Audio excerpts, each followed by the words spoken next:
Back from a break. Can you all hear me? Yes, I guess so. Very well. In which case, and if we have the paper presenters ready, I would like to start immediately with the second and last panel of today. The second panel on the same topic, a variation on the same theme, Europe's, and I would also like Lisbeth add evolving issue space. And we have in this panel 3 papers, not 4, so we have a little bit more time per paper. We set it to the presentations to 15 minutes max, and I'll do the exact same thing as Lisbeth. I'll say time, but maybe after 14 minutes, so that people know where they are and that we can keep to the schedule here. So I would like to invite the presentation, the presenters of the first paper, which has been co-authored by Catarina Silva and Laura Ferreira Pereira, both from the University of Minho. So the floor is yours, Catarina. Okay, thank you very much for your presentation. I'm going to share with you, hopefully.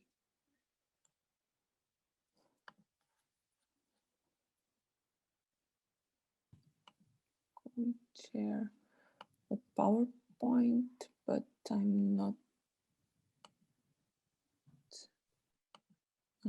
Okay, this is here, and now I think you can see the presentation. Yeah, okay. First of all, thank you very much for the opportunity to be here presenting this such interesting topic. The presentation I bring here today, it's a work in progress research, which I am working in the sequence of my PhD thesis. This is a proposal of an analytical model for understanding the Euroscepticism within the European Parliament party groups. As we can see by these data, Euroscepticism is a growing phenomenon within the European Parliament, and it has reached its peak since the last decade, which were the kickoff for this research project. So to understand the conditions,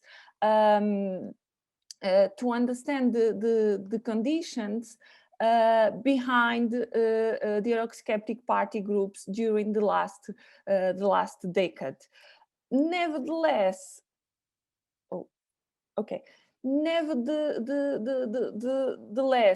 the studies on Euroscepticism within EP faces a lack of empirical depth, since the existing literature tends to marginalize Eurosceptic political actors, and the works which do not marginalize Eurosceptic actors are quite few, and from other research fields which are not from political science. So, considering that, the purpose of this paper is to contribute to the literature on Euroscepticism within the European Parliament by addressing the question how the defining conditions of Euroscepticism gained expression within European Parliament party groups between 2009 and 2019. To this end, the Eurosceptic EP party groups composition were analyzed by resorting an exploratory crisp set QCA applied to the political parties that constitute the 13 Eurosceptic party groups of the European Parliament. Those party groups were identified in the legislatures of 2009, 2014, and 2019.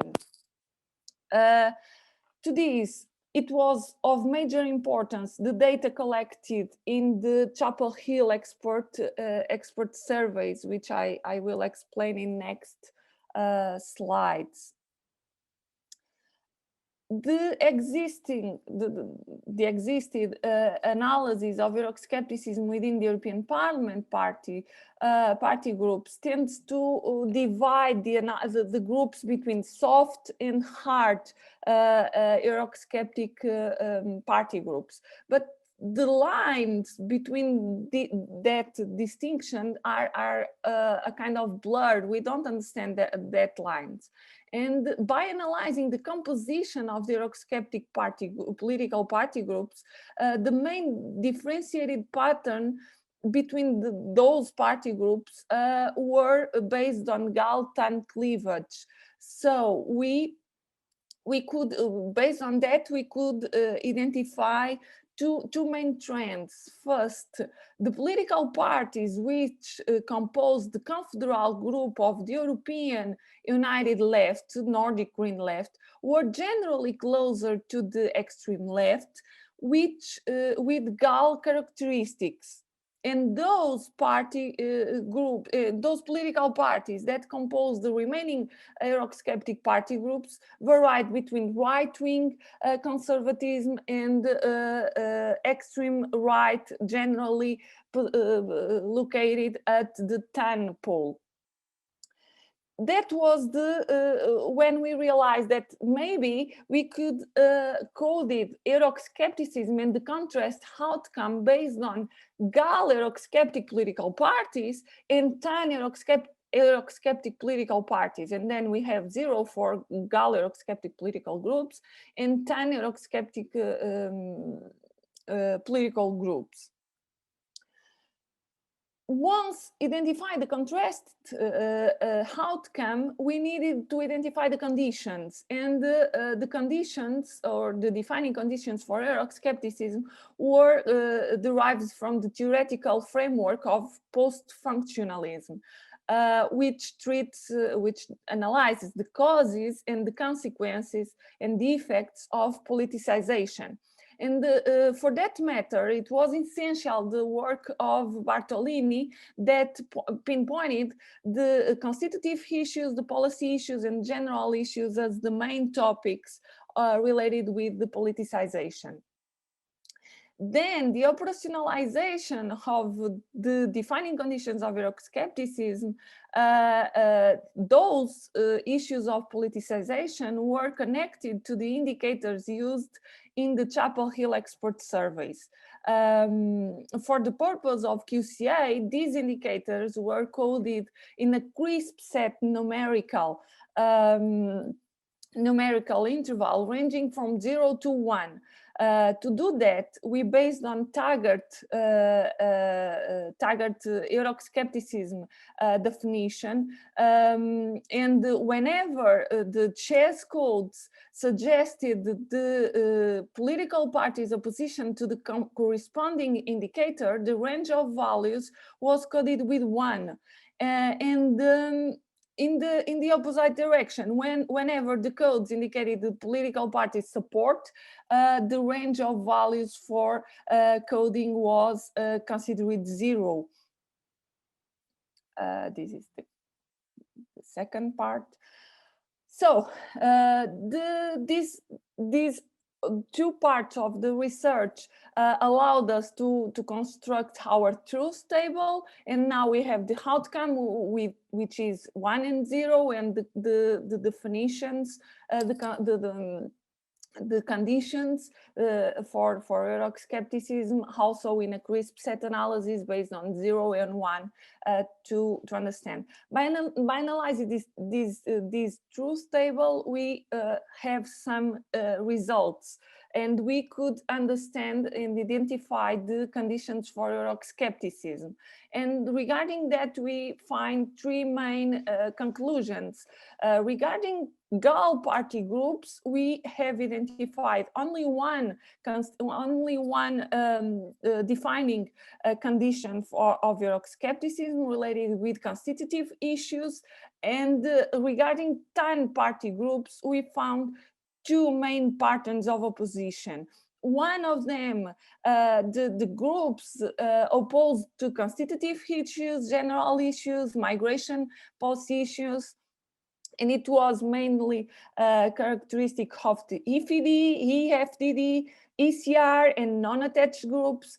And the other one, the other main pattern identified, opposition to all fourth conditions, and it was mainly present in the ENF and in the Identity and Democracy Party group. Then we realized that those results were in line with the results of Hugel and Mark's model, and that was what make us to join or to combine all these results with the analytical proposal by Webel related with Eurosceptic attitudes to the European integration. And then we realized that goal party groups could be defined as critical Europeans, while 10 party groups could be defined not as hard or soft, but as Eurosceptics and the adamant Eurosceptics, based on our definition, our conditions for Euroscepticism. So the main conclusions are the defining conditions of Euroscepticism observed in the party groups of the post-2008 European Parliament, pinpointing the presence of a Euroscepticism with several patterns of opposition to the EU. These different patterns of opposition could be correspond to three types of Eurosceptic attitudes regarding party groups within the European Parliament. So the critical Europeans, the Eurosceptic, and the adamant Eurosceptics. In the combination of the defining conditions of Euroscepticism with Galton analytical model were crucial to the understanding of different manifestations of Euroscepticism within each Eurosceptic party group of the European Parliament. So 2008, post-2008 contest seems to reach the limits of the left-right dimension in the understanding of Euroscepticism. According to the nature of the post-2008 crisis backdrop, Galton cleavage seems to be more effective in the comprehension of the new dynamics within the new dynamics of Euroscepticism within the European Parliament. Thank you all for your attention. I hope to stick the time, I don't know. Yes, very much so. You would still have a couple of minutes, but that's greatly appreciated because it leaves more space for our discussion afterwards. So I would like to immediately give the floor to the second presentation in this panel. This is a paper by Tapio Raunio from Tampere University and Wolfgang Wagner from the Freie Universität Amsterdam. And the floor is yours. Yes, thanks a lot. Also, thanks for having me at this workshop. Let me just also start my timing. And let me share my screen. I think you can see this now. This is more a research note than it is already a paper, so it indicates what Tapio and I are planning to do in the not so far future. And the paper is, I think, a bit different from most of the papers in this conference in that it focuses on one particular issue area, namely foreign policy.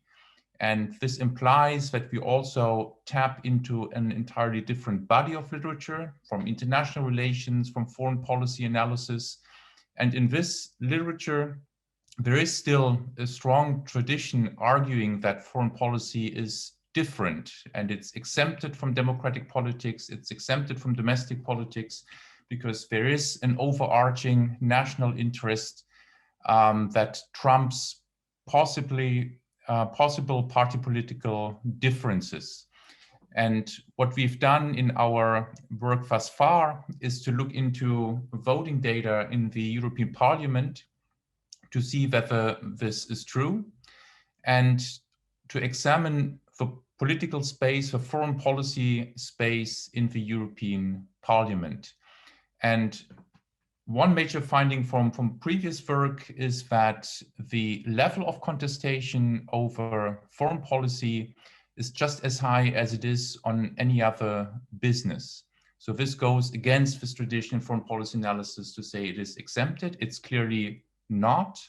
So what we found, and this is based on voting data analysis from the first 7 European parliaments, is that just as it is the case for other issue areas, MEPs follow their political groups rather than their national delegations, and coalition patterns show that ideologically neighboring groups tend to vote together more so than non-neighboring ones. So also the left-right cleavage is the best guide to understanding the pattern of contestation in these previous parliaments. What we do in the paper then, or rather in our research note, is that we look into the votes of the first 18 months of the 9th European Parliament, so until December. And these are almost 700. And we use a couple of instruments to analyze these votes. One is the familiar agreement index, the one that Simon Hicks devised. And it's mostly used to measure coherence of political groups. We also use it to measure the degree of contestation in the parliament as a whole.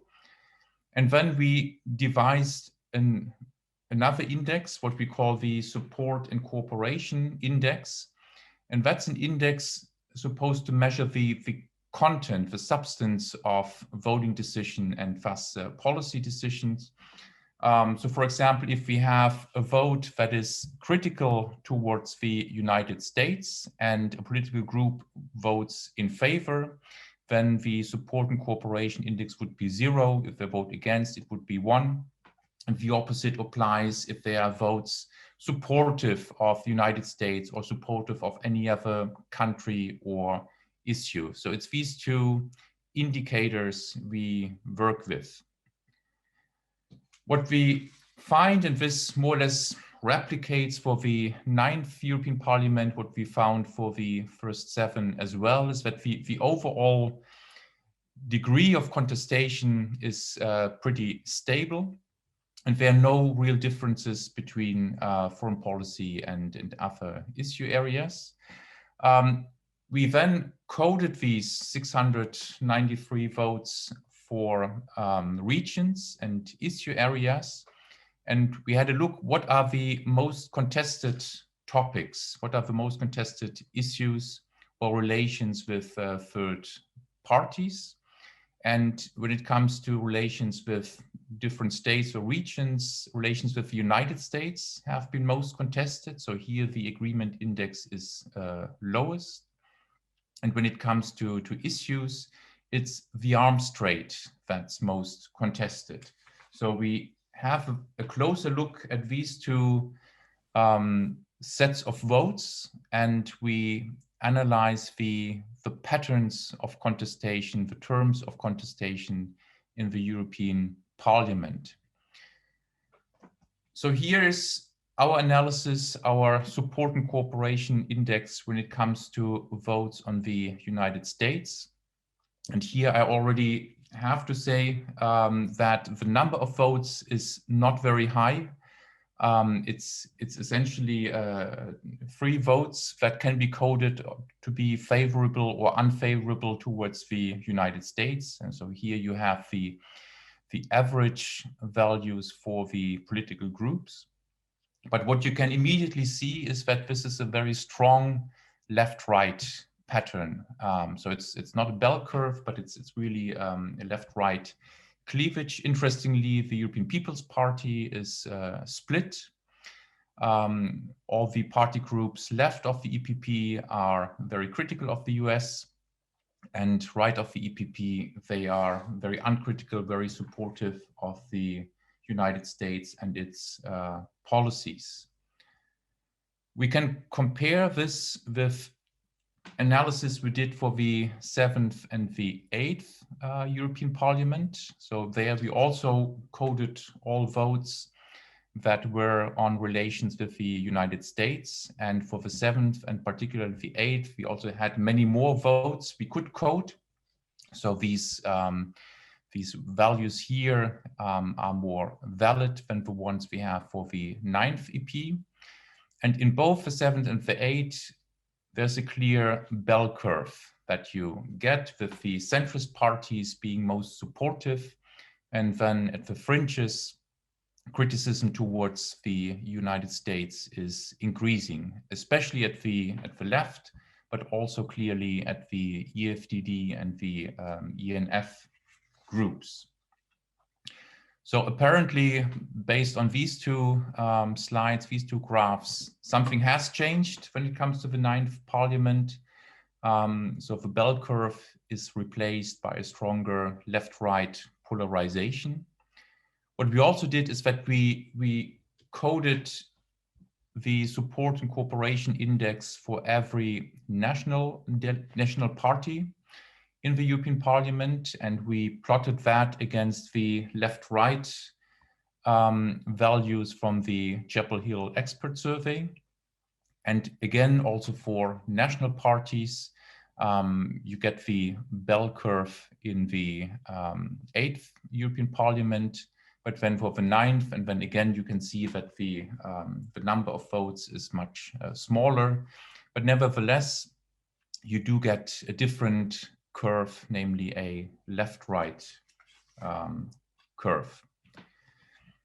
We did the same, although not for national parties, because we do still have to do these analyses for the level of national parties, but for the political groups on votes on arms exports, we coded several amendments and requests to have split votes on resolutions on the European arms export policy. And again, you can see a quite strong left-right pattern. Now the Liberals side with the EPP and the other center-right and right groups. But left of the Liberals, Social Democrats, Greens, and the radical left are also clearly against arms exports. And from the Liberals to the right, they are more supportive of arms exports or for the European industrial defense industry. So, as I said before, one of the next steps is also to run these kind of analysis on the level of national parties. We haven't done that yet. So all conclusions are very preliminary. And again, I should emphasize that this is based on a relatively small number of roll call votes. So we should certainly not overinterpret these findings, but to the extent that they show us some new developments and changes in the European Parliament, the next working hypothesis would be that on foreign policy, the grand coalition that has dominated the previous parliaments is giving way to a more pronounced left-right cleavage and yeah, a stronger degree of contestation between the left and the right over these issue areas. By the way, we also plotted some of the support and cooperation indices against a Galton scale, and the correlations are pretty similar to the ones on the left-right, a little weaker, but nevertheless, the correlation is also highly significant, and it's about 0.55, the correlation coefficient. Okay, I'll leave it here. Thank you very much. Thank you very much, Wolfgang. I'm impressed how well behaved in terms of time our panelists are. You all would have had still some time, but that's great, again, for the discussion. So let's go straight to the third paper, that is by Alessandro Peligato and Francesco Visconti, both from the Università degli Studi di Milano. So the floor is yours. Hello, thank you very much. I'm trying to share my screen. Can you see it now? Not yet.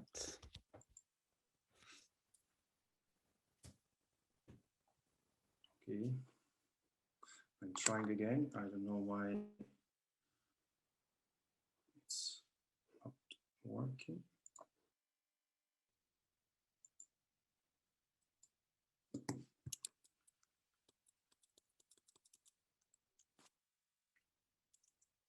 Yes, so probably I will also not Maybe be we able. can have, like with limited, would it be possible? Yeah. I don't know for- if Alessandro can try to share the presentation himself, or Yes, but I'm not allowed. I can, but I'm not allowed to share my we can screen make the according to the host. host.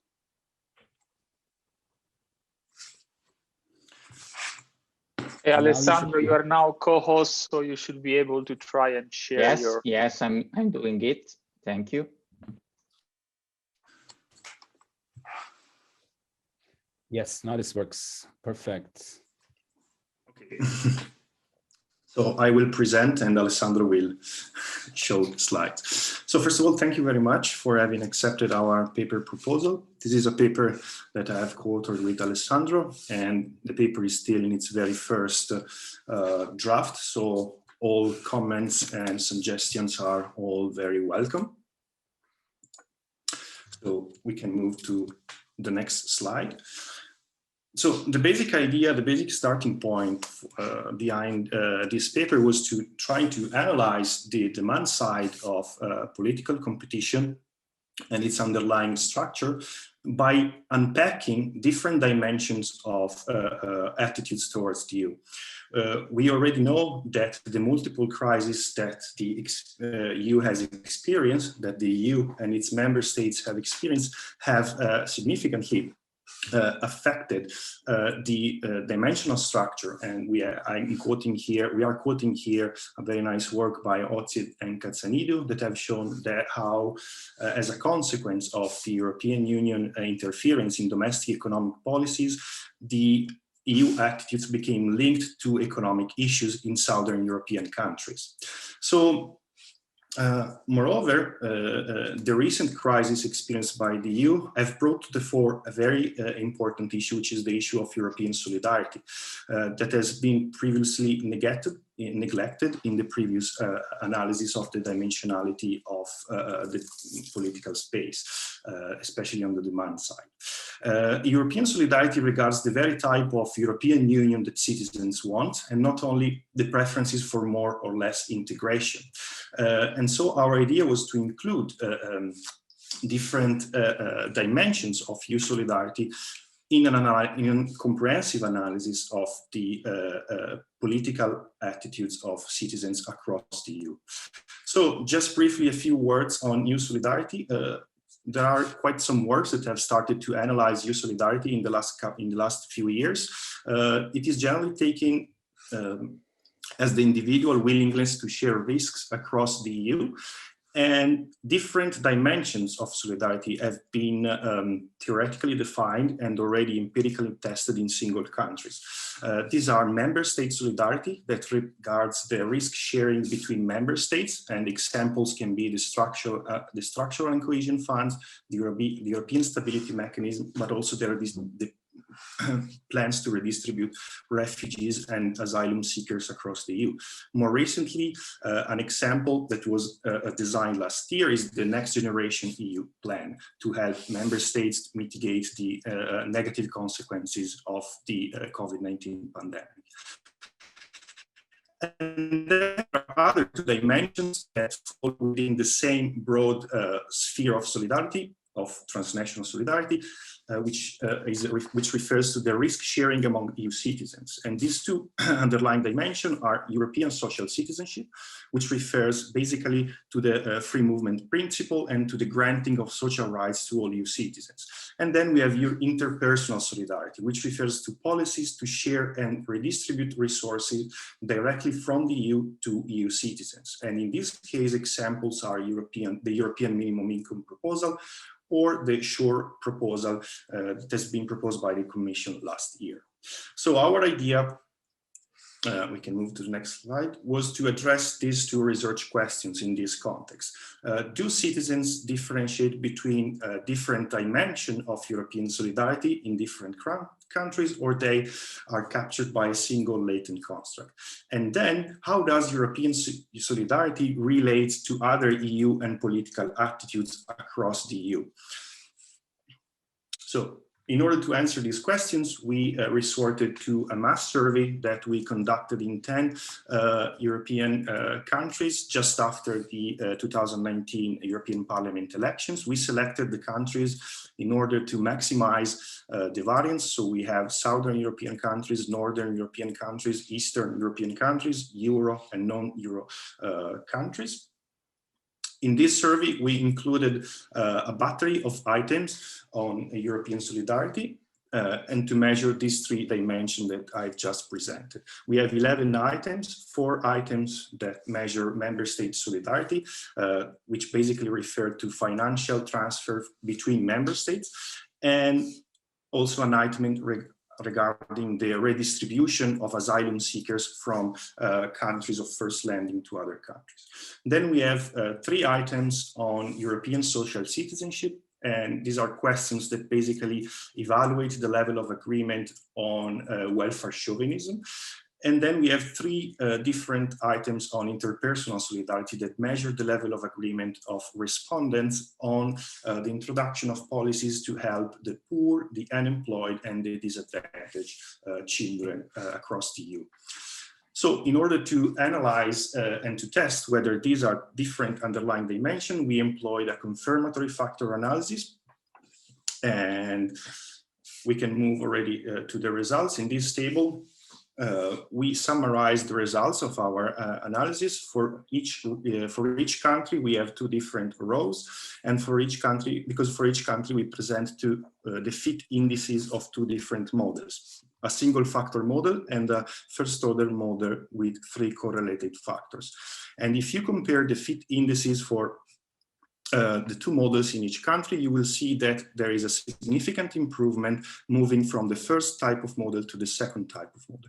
This means that basically the dimensions are correlated between themselves, but they are basically 3 different dimensions in the mind of citizens that can distinguish between European social citizenship, cross-national or member state solidarity, and interpersonal solidarity. In this figure here, we just present the average for each country of these 3 latent factors. And just briefly, we can see how there are higher levels of support for solidarity policies in Southern European countries that have been hit the most by the different crises that the EU has experienced, while lower levels in Northern countries, basically. And now we can move to the second part, which is still very much a draft. And in this second part, we wanted to explore, to map the underlying structure of attitudes of citizens in these 10 countries. So we included in exploratory factor analysis the 3 solidarity dimensions that we have extracted from the previous analysis, a set of EU attitudes. We have taken in consideration all these works that have emphasized how, when the EU issue is particularly salient, EU attitudes tend to be multidimensional. And so we have included performance, utilitarian, strengthening, affective, and identity items in our analysis. And finally, we have included the traditional measures of political orientation. So the left-right, a measure of economic egalitarianism, an old cultural issue, new cultural issue related to immigration, and authoritarian predispositions. So we are sorry, but we couldn't come up with a better way to to summarize and present our results for the moment. In this table, we present for each country all the factors with an eigenvalue greater than 1. And each cell at the intersection of one factor and a country reports only the items or dimensions of support to the EU that have factor loadings greater than 0.3 in absolute values. The first thing we notice that in most of the countries we have three underlying factors that explain most of the variance across the 20 items that we have included in our analysis. But the first important regularity is what we can see in this table, even if it's not very intelligible. In green, we have highlighted those cells that are associated to a cultural dimension. These are all factors in the different countries that capture preferences over EU integration and preferences over immigration, and not preferences on economic issues. So we can see also that this factor is the most important factor in most of the country. That is the one that explains most of the variance across all the items that we have included in our analysis. And the second regularity that we have noticed regards EU solidarity. All the three dimensions of EU solidarity always load together, which makes sense given that we allowed for these dimensions to be correlated in our previous analysis. And EU solidarity dimension, apart from the case of Greece, tend always to be associated to the strengthening dimension of the EU in most countries, or to the role in social protection of the EU. The final regularity that we have noticed regards instead the Nordic countries, in which we find a similar third latent factor that captures basically all political orientation, both economic and cultural, and only identity or affective attitudes toward the EU. The only exception is Germany, in which this latent factor does not capture any one of the attitudes towards the EU. So as I said at the beginning, we can move to the last slide. This is very preliminary draft, but we can sketch some preliminary conclusions. So from the first part, we have shown how across countries, the underlying dimension, citizens are able to distinguish between different dimensions of European solidarity, a thing that may have important implication for political competition, because we should evaluate what are the electoral consequences of these different evaluations of citizens. And second, we couldn't find a no one size fits all model of the overall political space. Time and country specificities matter, but we find a strong evidence of a cultural dimension that captures a transnational divide or cleavage. And most importantly, we think that our results suggest that it's important to disentangle EU support into its different components and to include in the analysis of the dimensionality of political attitudes also specific preferences over the policies that the EU has discussed or has introduced in the recent years to face the different crises.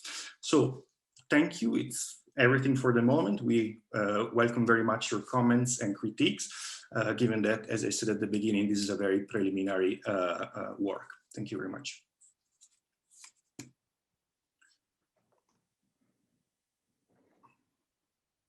Thank you so much. Again, great timing. So we have a bit of time now to discuss these three papers, and I will briefly present some comments that I had while going through them, and then we'll open the floor if that is fine. So first, regarding the paper by Catarina Silva and Laura Pereira, I think I read it with great interest. It was well organized and interesting empirical contribution on Euroscepticism in the European Parliament, and it parts from a rather clear research question: what were the specific conditions under which Euroscepticism has evolved within EP party groups over the last 10 years, so between 2009 and 2019? You take post-functionalism as a theoretical framework, and this makes, of course, sense. And it also always makes sense, in my view, to go back to the great contribution of Stefano Bartolini. But it might have been a good idea to dedicate, I think, a section of the paper really to the theoretical considerations, on which you build the argument, as the reader somehow discovers these considerations only bit by bit throughout the paper, and they are a bit mixed up with the empirical findings.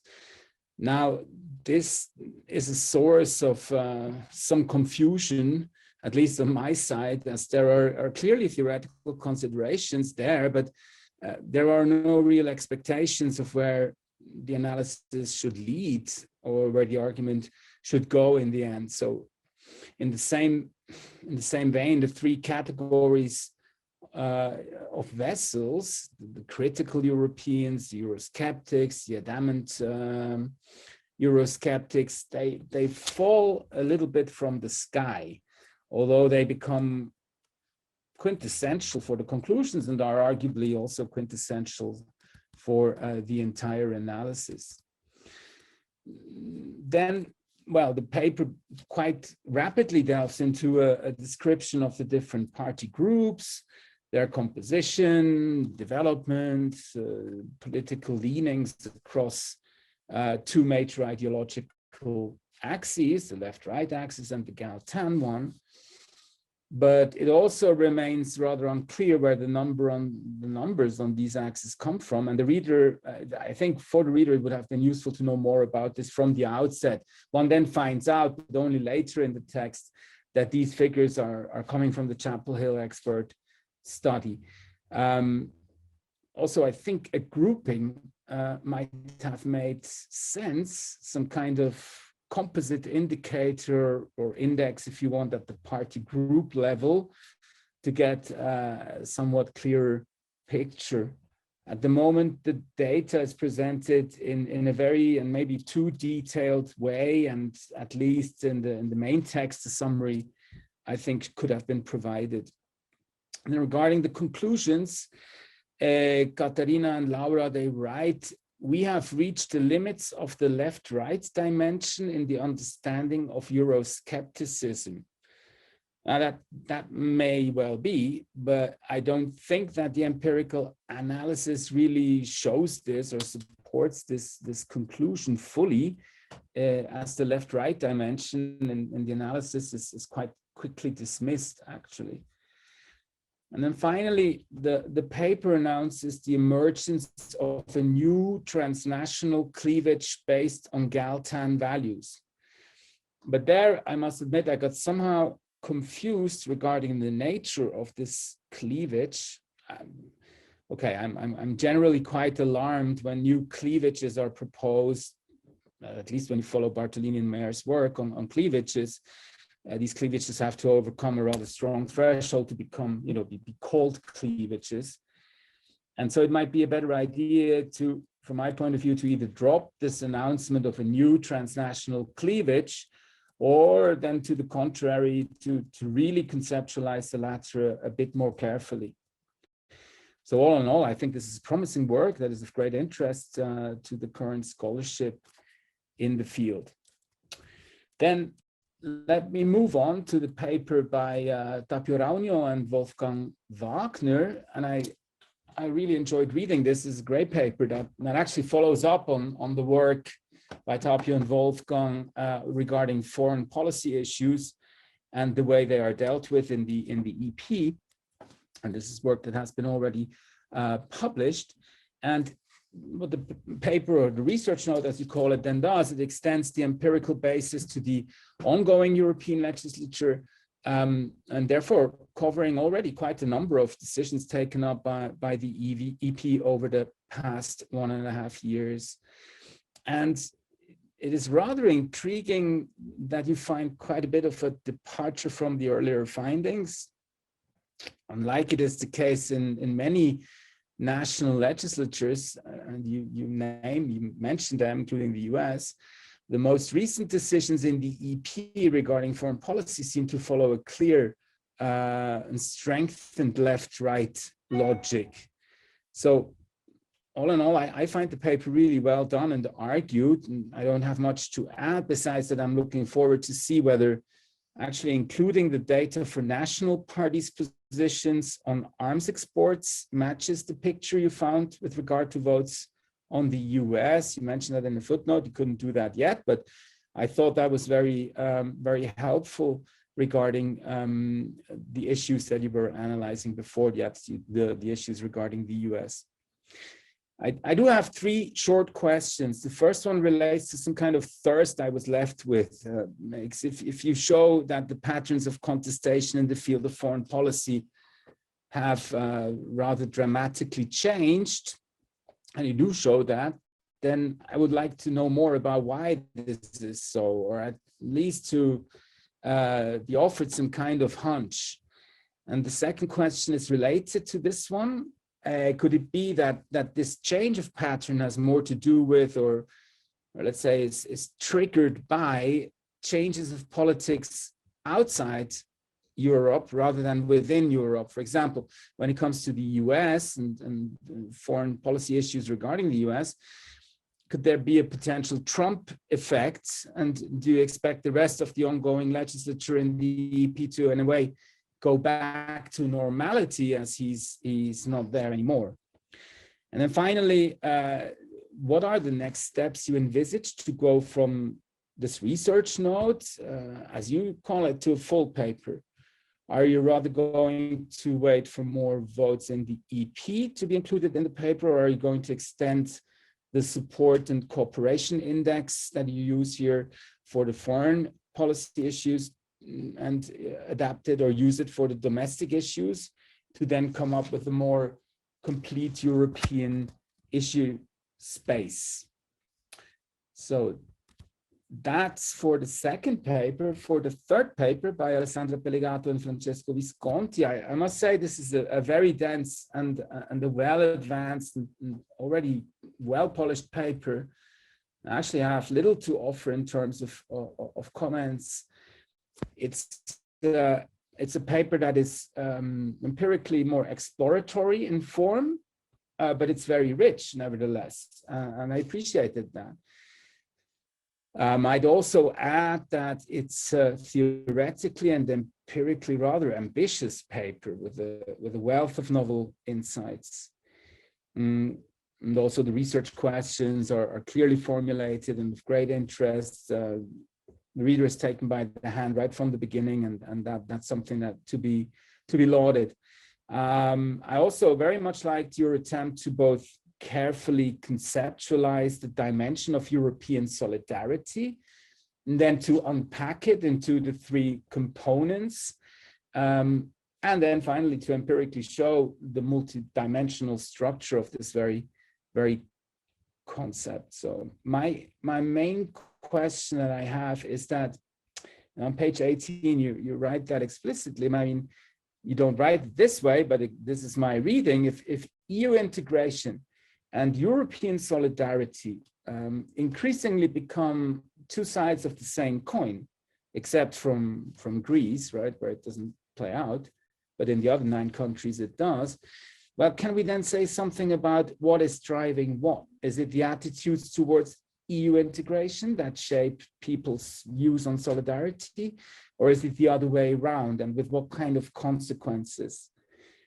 And the second thing I wonder about is if one could find maybe with CMP or CHES or EU-P&I data, a similar pattern on the offer side, on the party side. So has the concept of European solidarity emerged in the same vein, or has become apparent in the same vein at the party level as it apparently has in voters' mind? You hint at this in the penultimate sentence of the paper, and you did so in the presentation. But so I think in order to capture the potential electoral consequences of this dimension of European solidarity, then this might be indeed a fruitful extension. So these were my few comments on these 3 very interesting and complementary papers in this second panel. I wanted to deliberately keep that short in order to first allow the authors to, no, let's open the floor first to have some other questions or comments, and then have a round of answers by the authors of the papers, if that's okay. So I'll use the Lisbeth technique with the chat. And so please just note in the chat when you would like to come in with a question.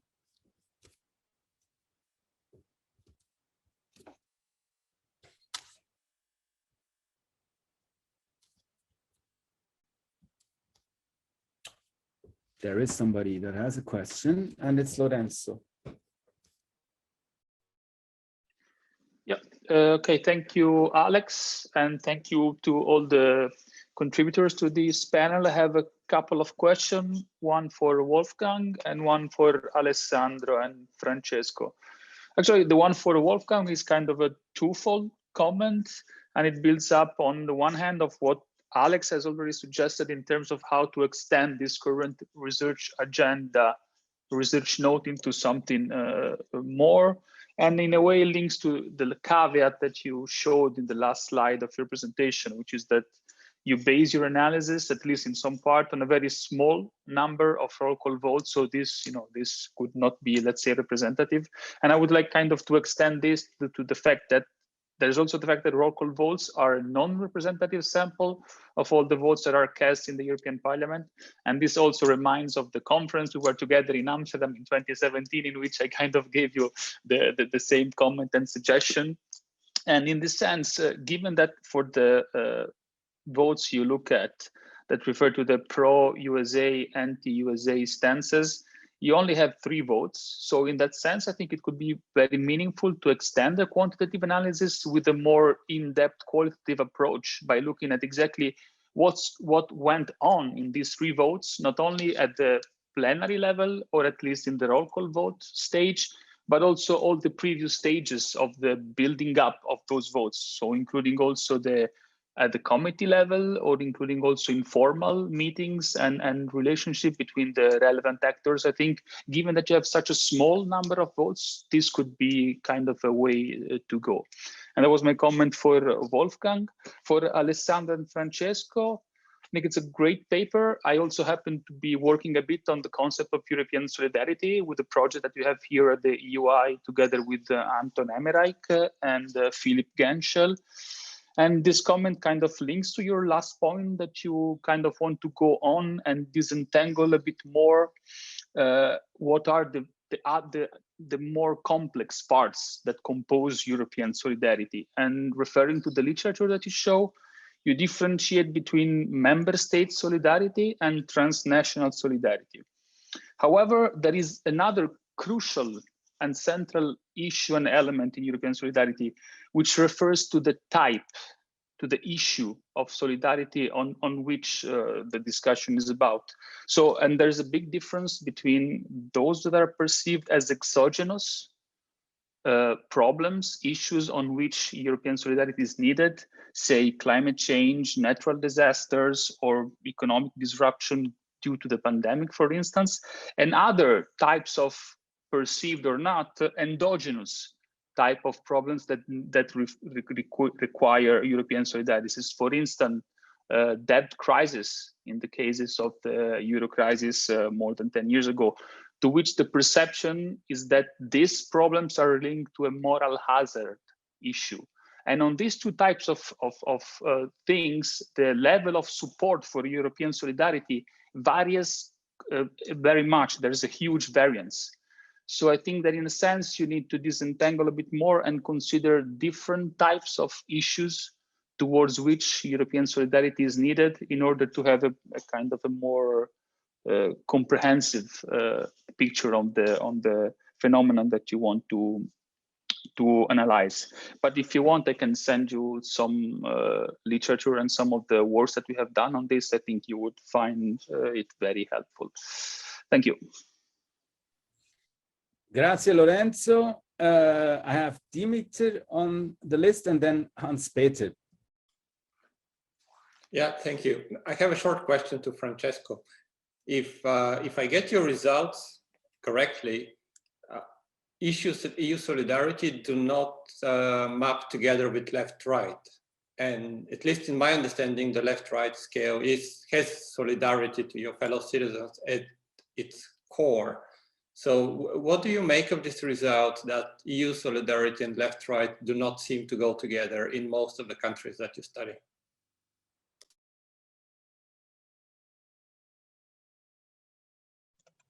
Shall I? Alex? Yes, please, Hans-Peter, yes. Yeah, I also have something for Francesco and Alessandro. And in line with the comment of Lorenzo, I also thought, but I mean, you cannot add issues which you have not in your survey. But given the issues you have in your survey, I asked myself whether among the cross-national solidarity, you have 3 issues which are, let's say, relating to rich and poor countries. And then you have the issue of the resettlement of the asylum seekers. So you might try a four-factor model where the resettlement issue is separate from the other 3 cross-national issues. So I would, because there is still room for improvement, even beyond the 3-factor model with correlated factors. The other point I want to make relates to what has just been said by Dimitri. I think you should not do factor analysis in the second part of your paper. You should do regression analysis. You should try to predict the 3 factors, or maybe the 4 if you find 4, by regressions. The idea to do factor analysis exploratory, in this case again, is really not adapted to the idea of finding determinants of the factors. Okay, thank you. And finally, Lisbeth has a question for Katharina and Laura. Excuse me. Yeah, there we go. Really interesting paper, actually, all 3 of them. Katharina and Laura, I'm looking here at your table 10 and also 9, actually 9. It's just a question, really. I'm somewhat surprised that your category of constitutive issues comes out as the kind of fundamental basis of Euroscepticism, the 3 types of Euroscepticism, rather than maybe general issues and so forth. And I'm a little surprised in the sense that when I'm looking at what is constituted within the constitutive issues category, it's actually quite diverse. You know, yes, what is common is these are questions about where should authority be located at the European level versus the national level. But they're also very much, this question is very much asked about very different ideologically tinted policy subjects, you know, whether it's the internal market versus asylum, or foreign policy, or budgets, or the European Parliament. And I'm just wondering, not knowing the ins and outs of the QCA analysis that is informing this, how coherent this particular grouping is, particularly with respect to a party group like GUI, that I would expect to be take more fine-grained positions depending on the type of issue, the type of constitutive issue. So I just wonder whether you can talk to that. Great, many thanks. Lisbeth, I think it's time for the paper givers to respond to this, these rich comments that we got, and maybe in reverse order, so we give a bit more time to Katharina to answer the last comment that addressed her paper. So maybe Alessandro or Francesco, can you go first?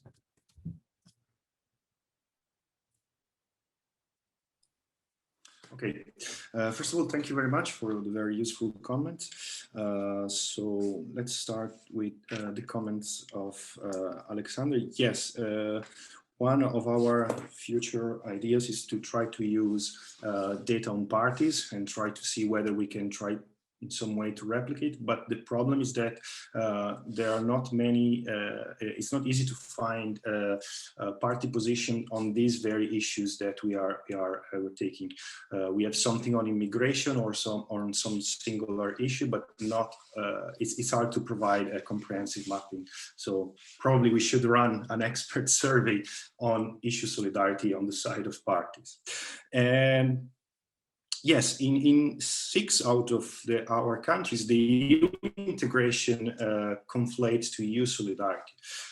Still, first of all, you have to say that these are preliminary analyses, so we need to explore more.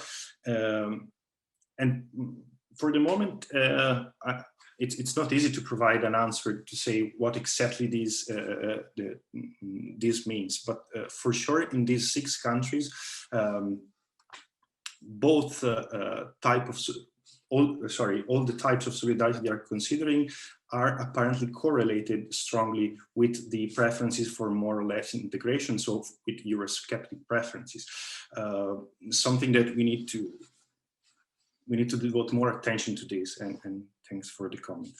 Then the comment of Lorenzo is very useful as well. It is true that we should try to consider the very type of issues that we are asking respondents about, and try also to differentiate between them. And we would be very happy to receive your notes and work about it, because it could be very useful. Then the question of Dimitar. Yes, it's true that so far we don't find the left-right dimension associated with the EU solidarity. Still, I think that we should retry our analysis using one solidarity items at a time, given that we allied for correlation. And so we might have some more refined, so it would be, let's say, more easy to understand what's the reason behind that, because for the moment we have a question, but we don't have the answer yet. Moreover, in our factor analysis, we allowed, we use an oblique rotation rather than an orthogonal rotation of factors. So this could also a factor that could be have some consequences on the way, on the mapping, let's say, on the factors that are extracted on the different loadings. So, but anyway, it's something that we should think more about. And maybe we could use regressions instead of an explorative factor analysis, as Hans-Peter was saying, because yes, that's a good idea. It's hard to interpret results from exploratory factor analysis when we have more than one country and with so many items also.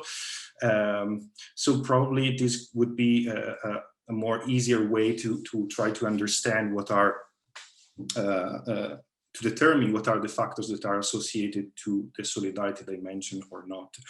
And also the idea of trying to run a separate model, dividing the distribution of asylum seeker from the other member state solidarity is a good idea. In the past, in other works, we have received different comments.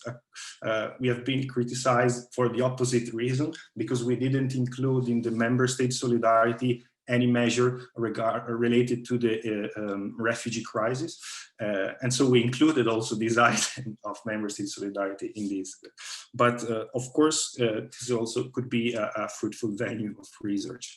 Now, I don't know if Alessandro wants to say something. No, I prefer at the moment to leave the floor to the other panelists, and then if we have time, I can stay. Okay, then thank you very much again for all your comments. Okay, great, thank you. Maybe Wolfgang then? Yes, and thanks for the questions and comments. I'll start with Lorenzo's question on representativeness. And yes, I do remember the debate, and I'm aware of the problem there is with representativeness, but I think the way we can circumvent it is that we compare the same types of votes, roll call votes, across time and across issue areas, and whatever bias there might be, it would not influence the comparison about developments over time or across different issue areas. about the Trump effect, that's very plausible, and it's so plausible that we looked into it when we analyzed EP8 votes on transatlantic relations. And on the EP8, there were more than 100 votes, so it's also more representative, significant. Many of them during Obama's term, many of them during Trump's term, and there was not a significant difference between the two. So plausible as it is, at face value, we couldn't find any evidence for an effect of the incumbent in the White House on the voting patterns. And then finally, the next steps, and this also ties with Lorenzo's second question or suggestion to go into qualitative analysis. First of all, I think we'll add votes on another issue, most likely Russia as another significant other of the European Union, and a country that also symbolizes political system that's very close to the 10 pole. So you would also expect 10 parties to be more supportive, and GEL parties to be more skeptical and more critical of the human rights record and the like. So a few more issues, but then also go into the justification of voting patterns. So look into the debates, pretty much like Lorenzo also suggested, to get a sense of the underlying rationale. And we also want to do this not only inductively, but also building on theories of party politics and foreign policy that would either emphasize that there are core values such as community, which can be very cosmopolitan or can be very nationalist, and that then should have an effect on votes about human rights, vote about arms control and the like, or to look into the closeness between a political group and the political regime in a third country. So we expect the left to be more supportive of Venezuela, and 10 parties to be more supportive of Russia. So this is more or less the way ahead, a few more data, but then also certainly going beyond the data, digging deeper into the debates and the justifications for why political groups take different positions on foreign policy issues. Thank you, Wolfgang. Katharina? Okay, thank you. First of all, I'm going to thank Alexander for carefully read the paper and for your comments and suggestions. This is a first draft, and the challenge of this draft was to stick the information, stick the data. Because this is part of my PhD thesis, and I have a huge data and a huge information. So this is the challenge, is to make it short in a good contribution for the literature. Which lead me to the question of Lisbeth, which I am happy, because I spent all my 4 or 5 years thinking on you. So this is a huge pleasure to me meet you, not in personally, but at least by Zoom. I'm so happy with your question, and I totally understand it.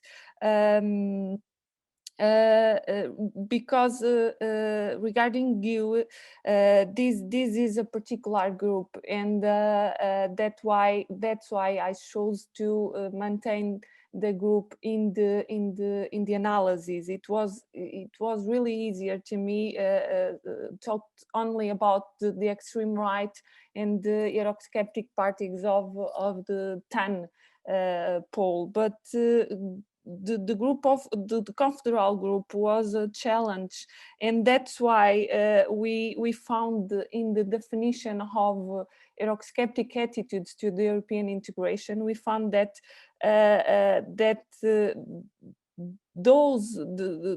traditional distinction based on soft and hard it doesn't work with the confederal group.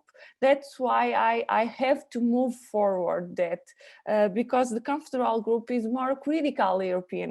They have something they opposed, but at least they are more European than the other ones. And the soft the soft characteristic that sometimes appears in the literature was something strange to me at the beginning. And even when I was doing the model based on soft and hard, the QCA doesn't work. So I have to find, didn't work. I have to find another way. And Galtan was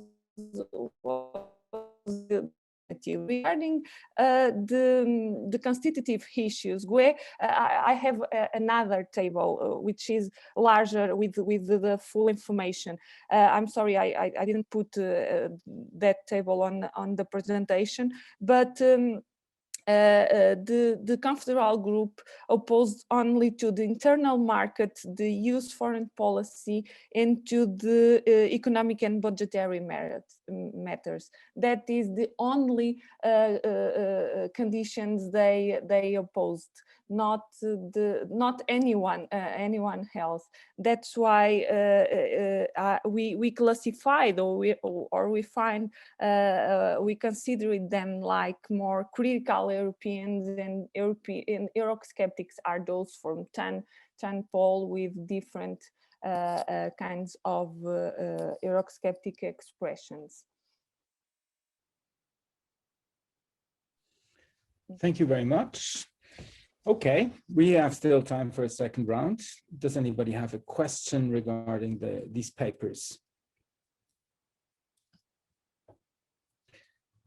You can also just speak up if you don't find the chat button, or just prefer to come in.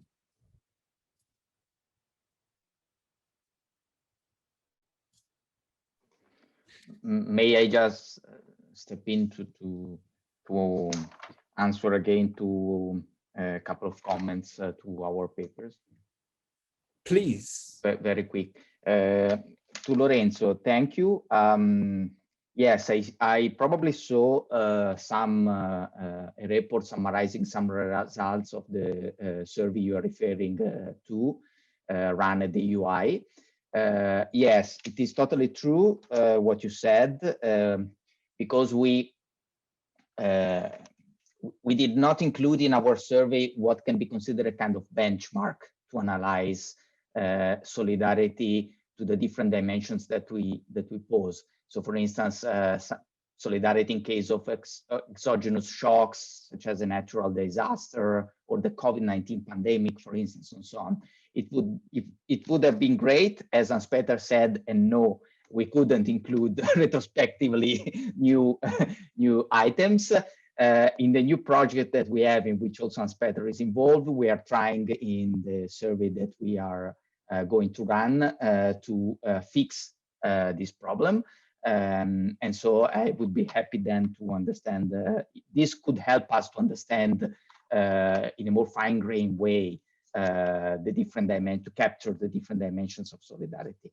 And thank you to Hans-Peter for what concerns the comments regarding how to deal with the second part of the analysis, because Francesco and myself discussed a lot about how these second parts could have been done. Because with different methodologies and with different techniques, you can find different results. So we need to, going back to the theoretical part, understand exactly which are the research questions that we want to answer and apply the most correct method, I think. And yes, the idea to apply regression results, I think it has been discussed in the first time we set aside at the moment, but I think it could be a good idea. Thank you. Thank you, Francesco. Nicola Maggini has a question. Yes, I have a curiosity for Alessandro and Francesco. If you have something related to the concept of deservedness in your questionnaire, because in terms of solidarity and when we talk about these topics, something related to decisiveness could be useful. I don't know if you have just a curiosity. Nicola, are you referring to the deservingness concept? I understand correctly. Okay. Yes, we have some items. If you look at the 3 items measuring the interpersonal solidarity, so EU level policies targeted to needy Europeans, you can find that by distinguishing between poor, disadvantaged children and unemployed, we are yet controlling for an important dimensions of deservingness. So basically, and we have other items to control for the most important criteria of the deservingness concept. There is also a paper in progress on precisely on that. And so I can keep you posted about, is very much in progress in its initial stage, but I can keep you posted. But yes, your comments is totally correct. Thanks. Excellent. Maybe then I can just come up with a quick additional question also for Alessandro and Francesco. I think because I was also intrigued when reading the paper and then didn't want to ask this question, but Dimitri did it for me about this potential overlap between left and right and you know, social Europe and solidarity. And actually thinking about it, you sometimes in the paper, you choose either or. So you talk about social Europe and you talk about research questions just before the data and methods section, for example, and you say you want to explore and map these attitudes towards social Europe. But when it's basically most of it is about European solidarity. So my question is this the same? Are you, if you are in favor of European solidarity or a social Europe? Think about maybe now the pandemic, it's probably not.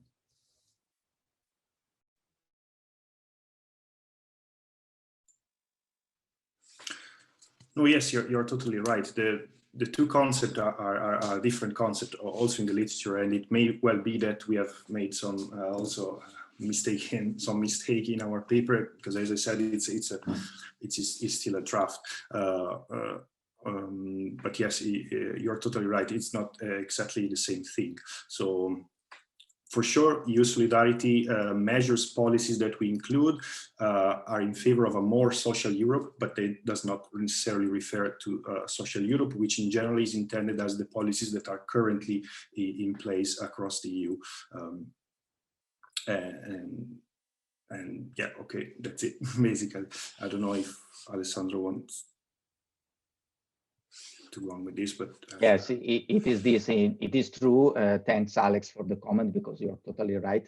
Social Europe is a quite vague concept that has been, let's say, operationalized in different way. For sure, European solidarity is an important aspect that can help us to understand what the concept of social Europe mean, but the two concepts are not completely overlapped, so we should avoid using it as synonyms, and we probably be more clearer in this entangling between the two concepts, or at least relating in a clearer way, in a more straightforward way in the paper, in which way European solidarity can be referred to the more overarching concept of social Europe. Yes, thank you, which makes sense, because European solidarity, that it is so much correlating to European integration in general, is not very much surprising, because it's at the core of the very European integration idea, the solidarity, right, across borders, what you also see now in the pandemic. But it's very different from social Europe, I would say. Okay, is there any other question that we have that is extremely pressing? At least in the chat, we don't. Would anybody like to come in? Because otherwise, and as the speakers have kept so well to their time and outperformed in keeping it below the 15 minutes on which we agreed before the panel, then I would say I offer you all these 10 minutes that are left for breaking up early. And I would like to thank you all for this very nice panel and interesting papers that we could read and the discussion that we could hold. Thanks to all of you.